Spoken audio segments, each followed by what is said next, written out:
ನಮಸ್ಕಾರ ಸ್ನೇಹಿತರೆ, ನಾನು ನಿಮ್ಮ ಪ್ರೀತಿಯ ದಿವ್ಯಾ ಹುಯಿಲ್ಗೋಳ್ ಲೈಫ್ ಕೋಚ್. ನನ್ನ 100 ದಿನಗಳ 100 ಕಥೆಯ ಸರಣಿಗೆ ಸ್ವಾಗತ. ಇಂದು 3ನೇ ಕತೆ.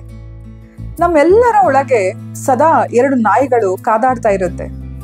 ಹೇಗೆ ಬನ್ನಿ ಹೇಳ್ತೀನಿ ಒಂದು ಕಥೆಯ ಮೂಲಕ. ಅಲ್ಲಿ ಒಬ್ಬ ರೈತ ಇರ್ತಾನೆ, ಅವನ ಬಳಿ 2 ನಾಯಿಗಳಿರುತ್ತೆ. ಒಂದು ಕಪ್ಪನೆಯ ನಾಯಿ, ಒಂದು ಬಿಳಿಯ ನಾಯಿ.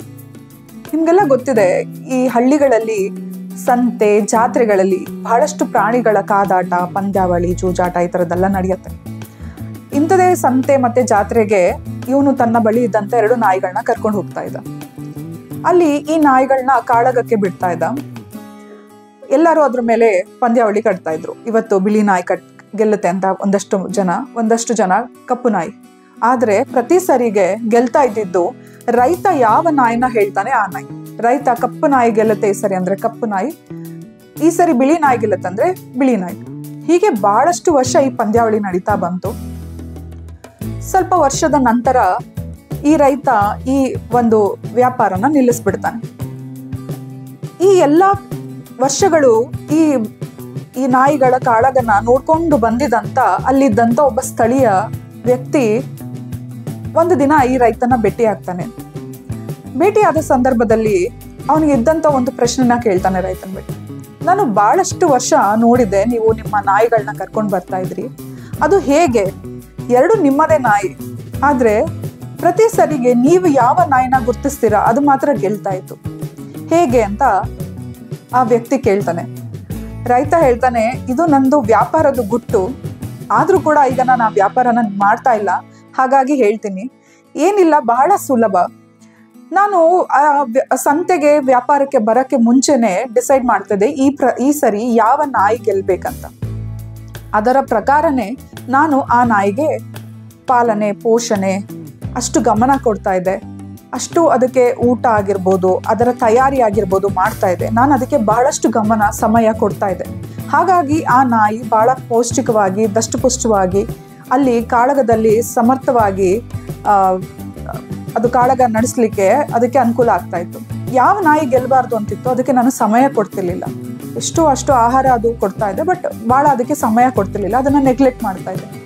ಹಾಗಾಗಿ ನಾನು ಯಾವುದನ್ನ ಜಾಸ್ತಿ ಗಮನ ಕೊಟ್ಟು ನಾನು ಪಾಲನೆ ಪೋಷಣೆ ಮಾಡ್ತಿದ್ದೆ, ಅದು ಗೆಲ್ತಾ ಇತ್ತು. ಅಷ್ಟೇ ನನ್ನ ವ್ಯಾಪಾರದ ರಹಸ್ಯ ಅಂತ ಹೇಳ್ತಾನೆ. ಸ್ನೇಹಿತರೆ, ಈ ಕಪ್ಪು ನಾಯಿ, ಬಿಳಿ ನಾಯಿ ಇದೇ ನಮ್ಮೊಳಗಿರುವಂತ 2. ಇದೇ ನಮ್ಮೊಳಗೆ ನಡೆಯುತ್ತಿರುವಂತ ದೊಡ್ಡ ಕಾಳಗ.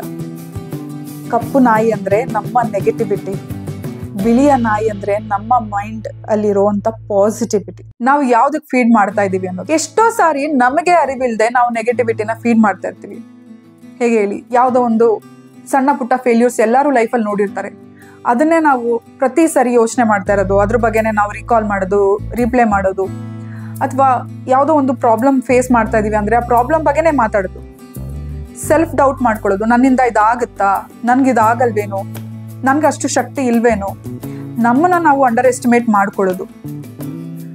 ಸ್ನೇಹಿತರೆ, ನಾವು ಎಷ್ಟು ನಮ್ಮ ಬಗ್ಗೆ ನಾವು ಡಿಮೋಟಿವೇಟ್ ಮಾಡ್ಕೊತೀವೋ ಅಷ್ಟು ನೆಗೆಟಿವಿಟಿ ಜಾಸ್ತಿ ಆಗುತ್ತೆ.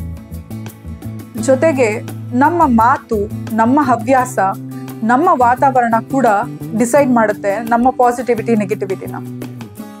ಒಂದು ಒಳ್ಳೆಯ ಮಾತು, ಒಳ್ಳೆಯ ಹವ್ಯಾಸ, ಒಳ್ಳೆಯ ವಾತಾವರಣ, ಒಳ್ಳೆಯ ಸ್ನೇಹ ಬಳಗ ನಮ್ಮನ್ನ ಪಾಸಿಟಿವ್ ಆಗಿ ಇಟ್ಟರೆ, ನಮ್ಮನ್ನ ಇನ್ನಷ್ಟು ಶಕ್ತಿಶಾಲಿಯಾಗಿ ಮಾಡಿದರೆ, ನಮ್ಮ ಬೇಡದ ಚಟಗಳು, ಅನವಶ್ಯಕ ಮಾತುಗಳು, ನಮ್ಮನ್ನ ಡಿಮೋಟಿವೇಟ್ ಮಾಡುವಂತ ಜನರು ಕೂಡ ನಮ್ಮ ಸುತ್ತ ಇರ್ತಾರೆ. ಇದು ನಿನ್ ಕೈಯಿಂದ ಆಗಲ್ಲ, ನಿನ್ಗೆ ಅದು ಮಾಡೋಕ್ಕಾಗಲ್ಲ, ಅಥವಾ ಯಾವುದಕ್ಕೂ ಪ್ರೋತ್ಸಾಹನೇ ಕೊಡದೇ ಇರೋವಂಥವ್ರು, ಇಂಥವ್ರು ಸುತ್ತ ಇದ್ರೂ ಕೂಡ ನಮ್ಮ ನೆಗೆಟಿವಿಟಿ ಜಾಸ್ತಿ ಆಗುತ್ತೆ.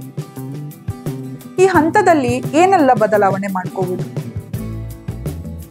ಮೊದಲಿಗೆ ಒಂದು ಮೆಡಿಟೇಷನ್ ಸ್ಟಾರ್ಟ್ ಮಾಡ್ಕೋಬಹುದು, ಒಳ್ಳೆಯ ಪುಸ್ತಕಗಳನ್ನ ಓದುವಂತ ಹವ್ಯಾಸ ಬೆಳೆಸ್ಕೊಳ್ಳೋದು, ನಮ್ಮನ್ನ ನಾವು ಸೆಲ್ಫ್ ರಿಯಲೈಸ್ ಮಾಡ್ಕೋಬೇಕು. ನಮ್ಮ ಸ್ಟ್ರೆಂತ್ ಏನು, ನಮಗೆ ಏನು ಇಷ್ಟ ಲೈಫಲ್ಲಿ, ನಮ್ಮ ಗೋಲ್ ಏನು ಅನ್ನೋದು. ಜೊತೆಗೆ ಬಹಳ ಮುಖ್ಯವಾಗಿ ನಮ್ಮ ಸುತ್ತಲಿನ ಪರಿಸರ, ಯಾರು ನಮ್ಮ ಜೀವನದ ಏಳಿಗೆಗೆ, ಪ್ರಗತಿಗೆ ಪ್ರೋತ್ಸಾಹ ನೀಡುವಂಥವರು, ಪ್ರೇರೇಪಣೆ ನೀಡುವಂಥವರಿದ್ದಾರೋ ಅವರ ಜೊತೆಗೆ ನಾವು ಒಡನಾಟ ಬೆಳೆಸ್ಕೊಳ್ಳೋದು ಬಹಳ ಮುಖ್ಯ ಆಗುತ್ತೆ ಸ್ನೇಹಿತರೆ. ನೋಡಿ, ಯುದ್ಧ ನಡೀತಾ ಇರೋದು ಹೊರಗಿನ ಪ್ರಪಂಚದಲ್ಲ, ನಮ್ಮೊಳಗಿನ ಅಂತರಾತ್ಮದಲ್ಲಿ ಯುದ್ಧ ನಡೀತಾ ಇರೋದು. ನನ್ನ ಕೈಲಿ ಆಗುತ್ತಾ ಆಗಲ್ವಾ ಅನ್ನೋದ್ರ ಬಗ್ಗೆ. ಇವತ್ತಿಗೆ ಇಲ್ಲಿಗೆ ಈ ಕಥೆನ ನಾನು ಮುಗಿಸ್ತಾ ಇದ್ದೀನಿ. ಇನ್ನು ಈ ಹಂತದಲ್ಲಿ ಬೆಳವಣಿಗೆಗೆ ನಿಮ್ಮ ಸಲಹೆ ಸೂಚನೆಗಳು ಏನು ಅನ್ನೋದನ್ನ ಚಾಟ್ ಬಾಕ್ಸ್ ಅಲ್ಲಿ ಬರೆಯೋದಕ್ಕೆ ಮರಿಬೇಡಿ. ಮತ್ತೆ ಮುಂದಿನ ಕಥೆಯೊಂದಿಗೆ ಭೇಟಿ ಆಗ್ತೀನಿ. ಇಂತಿ ನಿಮ್ಮ ಪ್ರೀತಿಯ ದಿವ್ಯಾ ಹುಲ್ಗೋಳ್, ಲೈಫ್ ಕೋಚ್.